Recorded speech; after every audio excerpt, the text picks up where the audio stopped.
Voilà. Tension à Goma, alerte, Makambwe Baluki, M23, M23 Akimi Goma, Goma sous contrôle. Yaba militaire sud-africain na FARDC. Alerte, Makambo et Baluki, M23 Akimi Goma. Goma sous contrôle, Yaba militaire sud-africain na FARDC. Match et Baluki, Toko Sololawana, Toko développé sur la visite de Muonzi au Azamwana ya Yoweri Kaguta Museveni na niveau ya Rwanda. Nini Ayaki Kolobela, il était porteur des messages. Le porteur des messages, il a porté quel message chez Kagame? Tozo bete labino awa wa fidèle abonné. Nyon surtout ya Petrus à télévision bisika besoin mi bo partager bo liker émission oyoyo. Mwamba ekoti zelo match e Baluki. Alerte Makambo e Baluki M23. Makambo e Baluki M23 en fuite. Goma sous contrôle.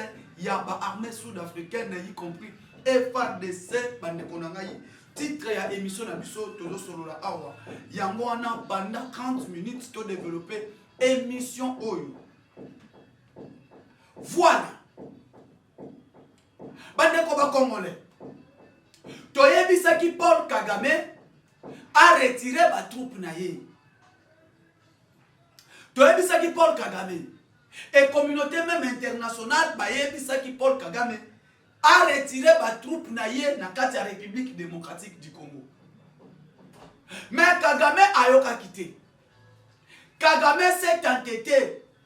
À la place de retirer ses troupes, Kagame voulait continuer à piller l'Est de la République démocratique du Congo. Au moment où nous vous parlons, alerte Nakatia Goma. Alerte Nakatia Goma. Et alerte Oekoti Nakatia Ville Goma. Ville ya Goma. Ba militaire sud-africain ba quitté l'aéroport. L'arrivée des militaires sud-africains à l'aéroport de Goma. La fois passée dans Ebisa Kibino, il y a eu les militaires. Présence, il y a un FARDC na Katia Goma, Erba Yaki na chef à Monisco. Des hélicoptères qui tagent na ville Goma. Moko ezalaki chef ya Monisco, na équipage na ye, moko ezalaki ba FARDC. Moko ezalaki ba FARDC, ba forces armées ya République démocratique du Congo. Na kati ya hélicoptère. Kati hélicoptère wana ezalaki ba FARDC, y compris les chefs ya Monisco. Lelo na ye koyebisa bino. Ba fidèle abonné, ya Petrus à télévision, ba fidèle abonné, ya KN8 Info télévision. Na minute na zo ebisa bino alerte générale na kati ya ville ya Goma. Alerte générale na kati ya ville ya Goma. Et alerte oyo eza pamba pamba te. Je vais vous confirmer parce que les gens vont dire makambo bazolo bela. Bozui wapi? Makambo bazolo ba bozui wapi te. Je vais vous dire aujourd'hui que Mwamba Kotizelo Mwamba Ekotizelo match Baluki. Match oye Baluki. Ezake non Paul Kagame ba militaire na ye ba pakati mbangu. Ba pakati mbangu na kati ya ville ya Goma. Le Rwanda est supplétif du M23. Paul Kagame na milicho na zo bisabino na ville ya Goma. L'armée rwandaise est supplétif du M23. Baza ya kokima. Baza ko pakata mbangu. Ba pakati mbangu pona nini? Bandeko na ngai ba Congolais. Les forces armées de la République démocratique du Congo Otobeni na Congo FARDC na ba wazalendo. Na ba wazalendo. Quand nous vous disons que non, l'heure est grave, l'heure a sonné. L'armée rwandaise bazana makambo soko sala te. Et comme il a minute que non, soit bakima. Soit bakima soit basundola nyonso bazanango. Parce que la ville de Goma, ville ya Goma est comme ngai pour na ba M23. Ville ya Goma est comme ngai pour na ba M23. Alors, le M23 et ses supplétifs et le RDF, il n'a qu'à quitter Goma pour vivre, pour respirer. Espoir n'a pas moins tikali moko, bima Goma. Ceux qui bako bima Goma te, bako sundo la ville ya Goma te, bananda sukali, c'est le moment. Parce que les forces armées de la République démocratique du Congo retournent en force. Il y a un FARDC dans la ville ya Goma. Retour en force. Il y a forces armées de la République démocratique du Congo dans la ville de Goma. Alors l'air est grave. Ndebomoni Kagame journal lobby match ya équipe na ye, équipe ya ba militaire na ye, ya armée na ye. Ezalaki match armée rwandaise na armée kenyenne. Babetani Masasi na kati ya stade. Kagame humilié na stade par son propre peuple. Population na Yemoko. Ba humilié Paul Kagame en plein match. En plein match, Kagame était humilié. Ce n'est pas quoi, mais Kagame était humilié. Kagame azalaki humilié na kati. Hier, akanisa kike ni donc Kagame na mincho na zoe bisabino. Ba alerte oyo. Alerte oyo. Makambo ebalukeli Kagame. Alerte makambo ebalukeli Kagame. M23 en fuite. En fuite na Goma. Na mincho na Goma. Des avions ba militaires sud-africains na ba américains ba kiti na kati ya ville ya Goma. Na yebisa kibino ke JB Vance, au vice-président Donald Trump, na Mark Rubio, bazo kita Goma. L'arrivée à JB Vance attendue na kati ya Goma. Est-ce que les militaires sud-africains pour renforcer la sécurité arrivée à JB Vance, tous les militaires sud-africains pour renforcer, qu'est-ce qu'il faut faire? Au moment où nous vous parlons, l'armée rwandaise est supplétif de M23. Bakomi ko kangabisaka na bango. Bako kangabisaka na bango parce que ceux qui bakangi bisaka te, il n'a qu'à attendre la mort. Soit base la kufa, soit oye ko komela bango lobi toyebite. Oye ko yela bango lobi toyebite. Le président de la République, Félix Antoine Tshisekedi Tshilombo.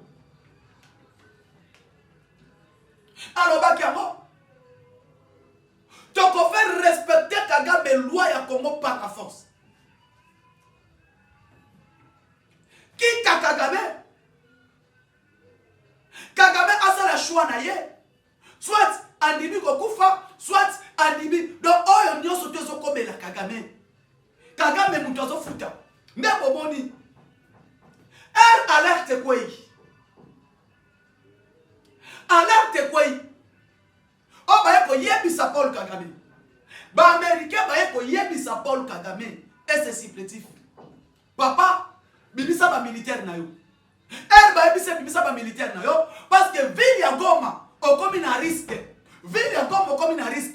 Même Kassindi, déjà, même Bunagana, déjà, na alerte. Même si nous avons alerte est quoi. Moi, na Museveni, mutamemeli Kagame message. Mouonzi. Je vous dis que non. Bayebisi Kagame, les FARDC a à disposition nyonso pour frapper yo na Goma na Bukavu, à récupérer et puis yo aux anonimités.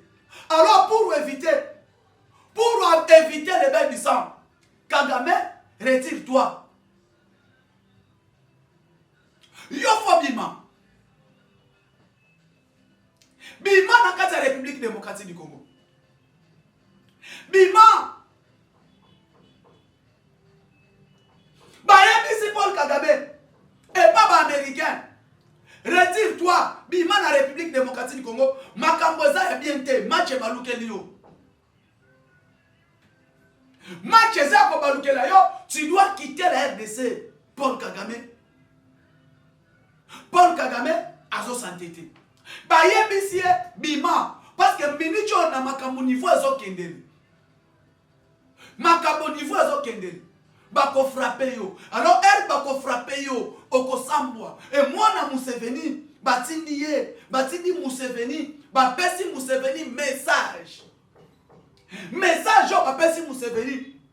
Est-ce que Museveni message wana ayeka kaboye? On a donné Museveni message par les Américains de venir transmettre à Paul Kagame. Parce que Museveni, c'est lui le pareil à Kagame. Museveni, c'est lui le pareil à Kagame. Moi, si y a Museveni Nanda, petite sœur de James Kabarebe. Grande sœur de James Kabarebe. Moi, si y a Museveni, moi, si y a Museveni, maman ya Muhonzi. Maman ya Muhonzi, oh Azad, ceux qui ministre de défense, porteur ya message. Maman ya Muhonzi, Azad, grande sœur, ya James Kabarebe. Et Kagame, Abala, Neve, ya Museveni. Bon, on a niveau politique des Okende. Donc, pendant que c'est non, ni t'étais l'intervention américaine. Museveni a quoi côté la Congo mukolo mon côté. Museveni dossier Congo a côté la Congo mukolo mon côté. Ah, on a mis le MCD non. Alerte quoi? Trump y a un lobby qui a brigué mandat mususu. A 5 mandat mususu aux États-Unis d'Amérique. Réalité comme Kagame makambo Kagame eza na mesa ya Rubio. Makambo Kagame eza na mesa ya Rubio. Et Rubio qui détient les dossiers de Paul Kagame.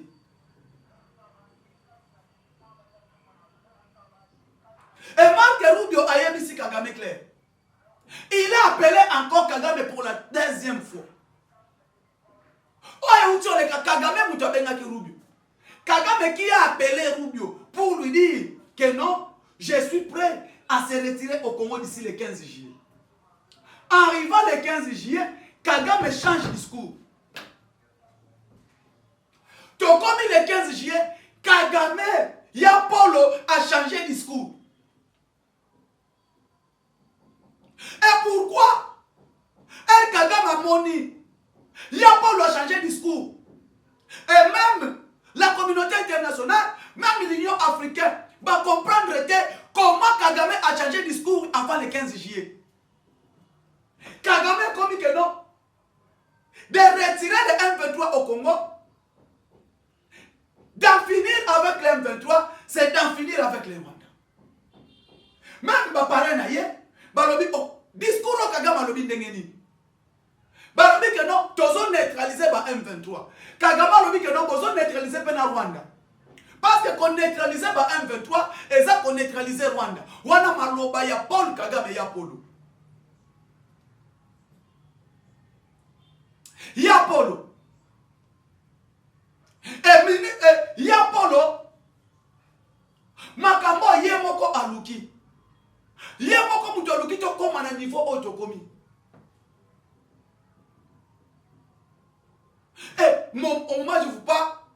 Paul Kagame. C'est ça maintenant isolé. Dans la politique internationale, Paul Kagame n'est plus. Et Paul Kagame a sali nengeni. Et les Américains ba ebisi Bima ayo quitté. Bima ba yo quitté. Ba utiliser ce koyo. Ba voisin na ekaka. Ba yako utiliser ba pilier. Que non. Il faut que luka mutu akokumbele message. Les Américains disent il faut que tu aies un message. Et mutu akotinde la un message ça mutu ayebi. Bazeli Kagame na match. Kagame keta na match. Match esili. Ba Américain batindi Museveni. Et Museveni a ça du choix. Il y a comme ça un message clair. Sans que l'ongola A, sans que bakisa O, c'est Muonzi. C'est Muonzi. Parce que Kagame a expliqué chez son évêque. Kagame a bandi pour expliquer. Bon, comment on a que Kagame Azalaki, Tabasola, James Kabare Betela, lui-même Paul Kagame est Muonzi. Ayebisi Kagame, Okoki Kobima, Oyekofana na Uganda, il n'y aura pas un problème. Bima, l'homola ba troupe na yo, bimisa armée na yo na kati ya République démocratique Congo. C'est le message de Muonzi à Paul Kagame. C'est le discours de Muonzi chez Kagame. Nema kama Muonzi ayebisi noko na ye Kagame. Aye koyebisa noko na ye Kagame. Que Thérèse a bien été. Comme ça la bras de fer aux États-Unis, Bima na Congo. Thérèse a bien été. Tshisekedi a tout fait chez les Américains. Et les Américains ont confiance en lui. Les Américains ont confiance dans Makasi. Alors que pour on les latter, Bima na Congo. Bima na Congo. Bima, Lukan c'était Moussousso Mata. C'était Congo Kita. Bayabisi Museveni.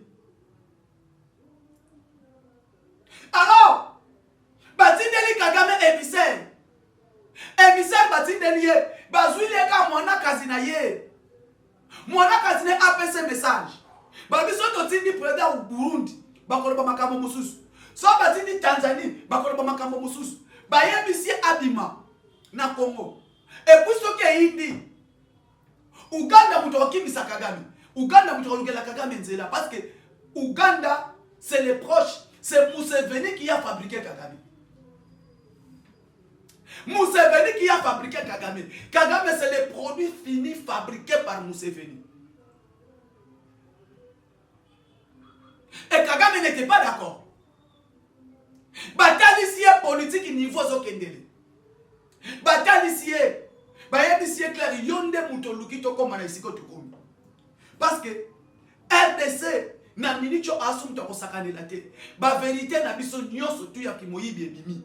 Tala kutu fachi ake ko changer code minier. Et fachi a changer code minier na minicho cuivre ete kamate. Cobalt ezote kamate a bloqué nyonso. Et bilo kwa soke bimi. E bio te kango. Ba koyeba ke Uganda muto azote kango. Alors nous devons quitter la RDC. Moi na ya Museveni Yemoko ayebisi Kagame tobima na Congo. So tobimi na Congo et kozala biso bien. Pourquoi to précipiter liwa na yote? Ba précipiter liwa na yote. Oncle tozana na posa na yo. Là c'est le message des fils de Museveni à Kagame. Et Kagame n'a pas compris. Au départ, Kagame croyait que les fils de Museveni aïe ko flatter. Mais moi, je Museveni Kagame est ayoki. Et il a compris que le message est message est quelque part. Et Kagame, au courant de même semaine, il a reçu 4 émissaires, 2 émissaires. Avant Kagame ayambamu,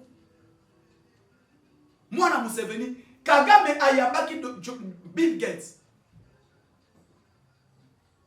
Kagame a reçu Bill Gates chez lui. Et Bill Gates aussi a amené le même message.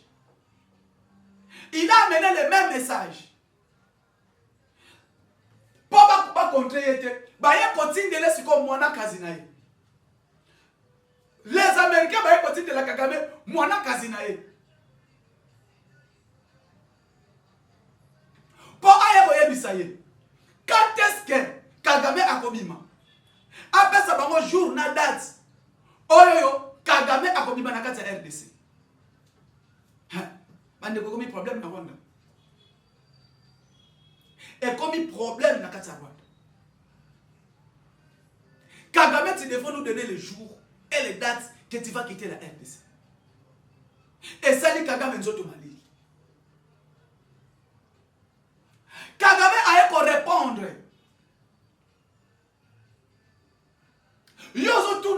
makambo oza nani. Mouonzi ozotunanga makambo oyo mouonzi oza nani. Je suis au Congo. Je ne quitte pas. Et n'a pas retiré ma troupe na ngate. Wana maloba ya Kagame. Maloba ya Kagame.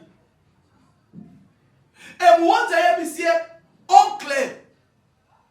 Toboyi to lokote bembe na yo. Toboyi ebembe no telengana na nzela. Toboyi ebembe no telengana na nzela. Non. Le coup est déjà préparé. Le coup est déjà préparé. Tout est déjà bien planifié. Soit tu vas éliminer, soit tu vas bomayo. Les Américains cherchent ta tête. Alors c'est lui qui protège. Qui te protège. Parce que les prédicateurs ne veulent pas bien de ça au Congo. Quittez au Congo. Bima, oncle. Kagame a un Kanga. O Azalaki chef d'état-major général adjoint. Yarmen Kagame a un Kanga a tient en prison. Chef d'état-major général adjoint, il y a armée de terre, il y a Rwanda. Kagame a Kangi. On vous a pas dit qu'est-ce qui a fait que Kagame a Kanga chef d'état-major général, il y a force terrestre. Kagame n'a pas confiance. Kagame a même la confiance à Moutouté. Na minute Kagame confiance na yeza ya yemoko. Même moi si na ye Kagame a confiance na ye. Kagame a confiance na ye. Et comme ça l'a été. Paul Kagame a eu message parce que pression est le cas qui tellement casse. Pression y a américain et l'équipe ma casse. Et pression bazo chaye. Kagame a sollicité. Kagame a sollicité. Ouana a battu pression. Kagame a tali combat ya point zéro. Bah on a ce film ya combat ya point zéro. Bah là qui ce film ya combat ya point zéro par les mêmes Américains que Kagame a humilié hier. Bah Américain. Bah y'a qu'on a qui ça y est. Que non. Oser l'autre côté. L'armée rwandaise a été neutralisée dans le niveau point zéro. Nous doit neutraliser par moi les forces armées de la RDC. Et pression à Paul Kagame, pression qu'on a inanga. Na minute on a dit est-ce que vraiment dialogue est salé? Je ne crois pas. Je ne crois pas qu'il y aura dialogue. Na zone di mana nous te, na nous na monité, na na confirmé que dialogue est salé.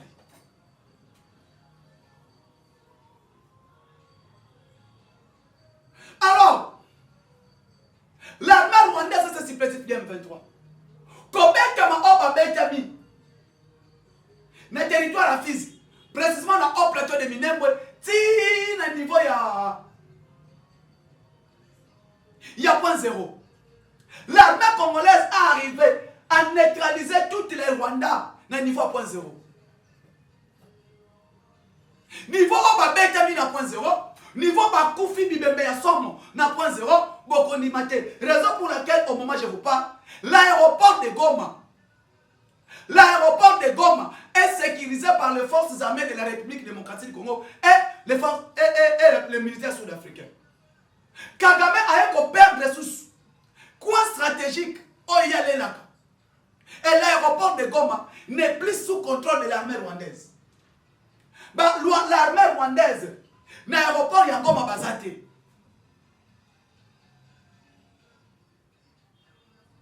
L'armée rwandaise l'aéroport ya Goma. Oh bango banako la place ezalaki que non entraîne na bango monopole na bango dynastie na bango c'était cet aéroport. Bazui ba force mususu kaka pour na contrôler l'aéroport ya Goma. Alors pour contrôler l'aéroport ya Goma, les forces armées de la République démocratique du Congo et les Wazalendo.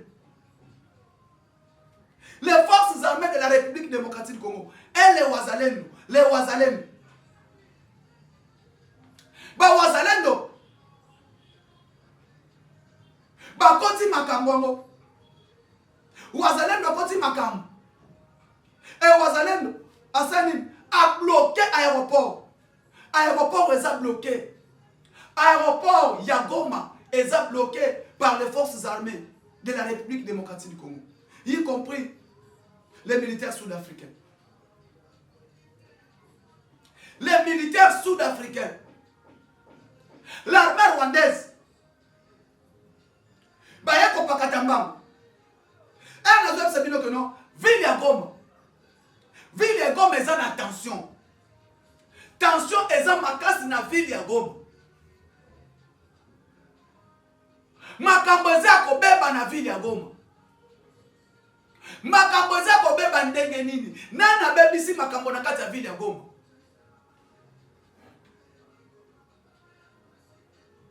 Nani a bebisi makambo na ville ya Goma? Est-ce que les forces armées de la République démocratique du Congo, les Rwandais ou ces supplétifs, nani a koti makambo? Nebisi bino ke non makambo eza kobeba.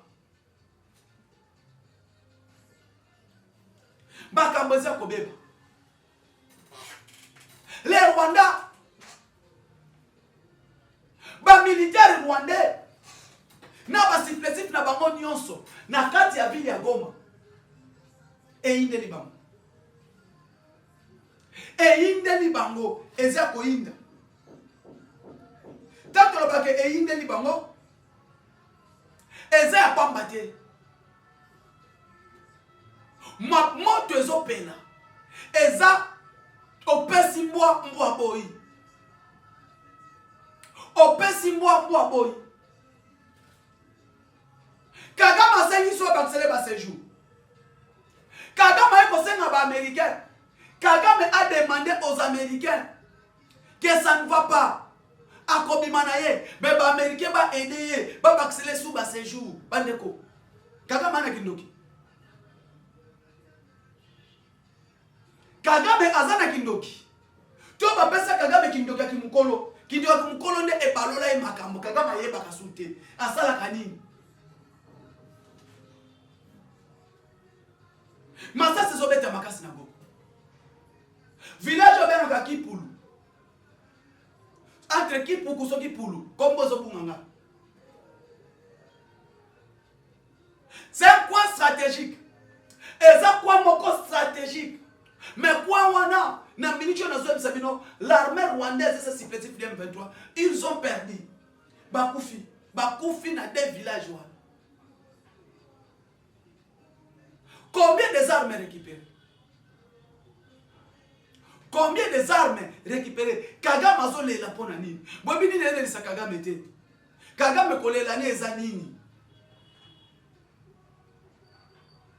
Ce que tu as dit Kagame est en train de pleurer, autant dit moi si na ye, moi si a Kagame azo senga déjà pas bimisa ye libanda.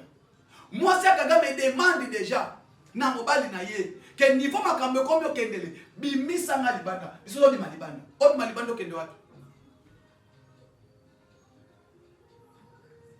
Ozo sengo bima.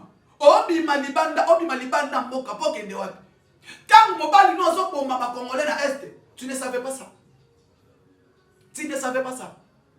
Kagame, quand Kagame tue au Congo, quand Kagame déstabilise l'Est de la République démocratique du Congo, est-ce que la femme de Kagame ne savait pas?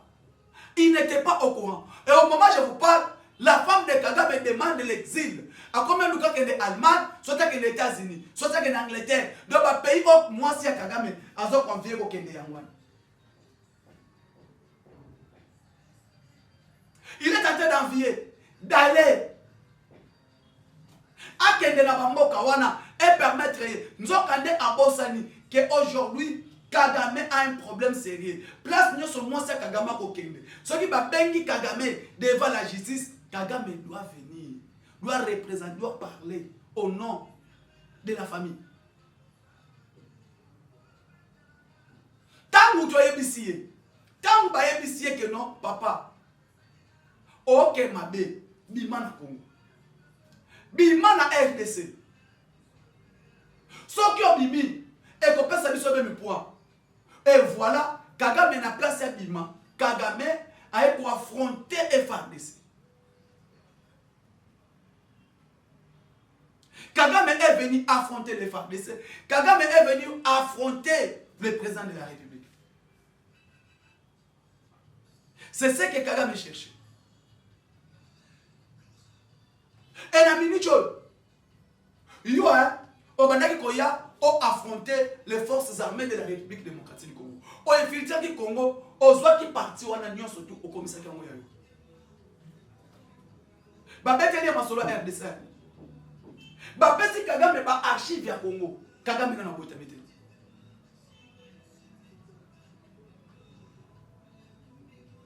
Kagame a qui trosi ba ko aider akobima. Mais Kagame ba aider yete. Ba tunyo so Kagame chela ki motema ba pesi muko. Allemagne pesi muko. France pesi muko. Colombie pesi muko. Ba pays wana nyo surtout Pologne et pesi muko. Mais France a pesi muko parce que France bazo collaborer na. Bazo collaborer na ba français. Raison pour laquelle les militaires français sont bel et bien à l'est de la République démocratique. Et pression américaine, pression ya chef de l'État, pression oyo Kagame a kokité. Kagame a cédé. Tu as dit que Kagame a cédé. Et qu'on cédé na yo, et qu'on allait à Kolela. Et qu'on allait à Mignon. Et voilà ce qui est arrivé chez Kagame. Voilà ce qui est arrivé chez Kagame. Et Kagame a commis.